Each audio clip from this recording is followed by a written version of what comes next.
The world had ended quietly. There was no explosion, no plague, no war. It just faded. When Elias Rowan woke up on the 3rd of November, the sky was a muted gray, and the streets were silent. No cars, no dogs barking, no wind, no people. At first he thought the city was still asleep, but by noon it was clear he was alone. He walked down the middle of the freeway. He screamed. No answer. He entered abandoned houses, meals half-eaten, TVs still on, but no one in sight. Phones didn't work.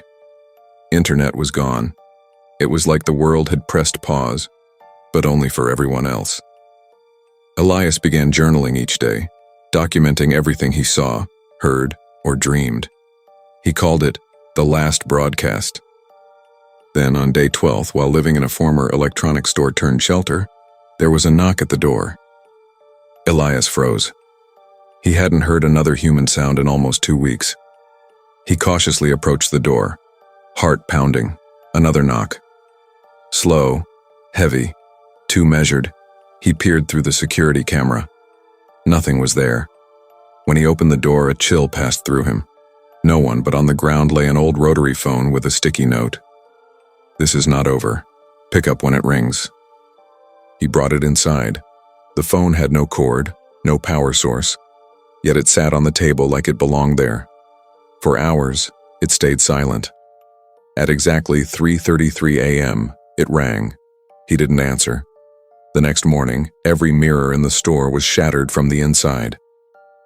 Elias began to hear faint whispers at night, coming through the store's old PA system. He tried to trace the source, but every wire had been cut. He played back his nightly recordings and heard his own voice whispering things he never said.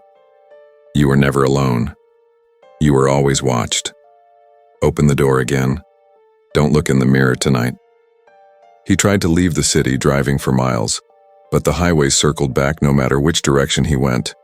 Gas stations repeated, billboards changed when he wasn't looking. A face began appearing in his dreams, a faceless figure in a torn suit, with arms too long and fingers that tapped on glass. The phone rang again that night. This time he answered. The voice on the phone was soft, distorted like something submerged in water. You are the last and for now. You are the lock. The door must remain closed. We are on the other side, waiting. Elias screamed into the phone, asking who we were. The voice only said, the first to be left behind is the last to be consumed. Suddenly the lights flickered. The phone melted into the table, literally sinking into the wood. The next day he found a trail of black footprints outside, leading to the basement of the store, a basement that hadn't been there before. On the walls were dozens of drawings of Elias, sleeping, crying, writing, walking. Someone, or something, had been watching. Then he found the biggest drawing, himself answering the phone. The caption underneath said, marked. Elias tried to destroy the drawings, but they wouldn't burn. He began seeing his own movements delayed in mirrors. CCTV footage showed him walking into places he'd never been. Sometimes he woke up in different parts of the city, unsure of how he got there. Every night the knock returned, every night louder, until one night the door opened on its own. From the hallway came the sound of footsteps and whispering, like radio static laced with a voice trying to say his name backwards. He screamed, "What do you want?" And the answer came not in words, but a second Elias, standing at the end of the hall, smiling. You left the door open long enough. Now I'm in. Elias tried to run, but the city began to dissolve around him. Buildings stretched, gravity inverted, reality pulsed like a heartbeat.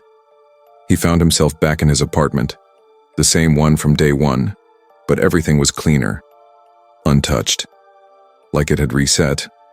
Except, on the bed sat another man crying, just as Elias had done.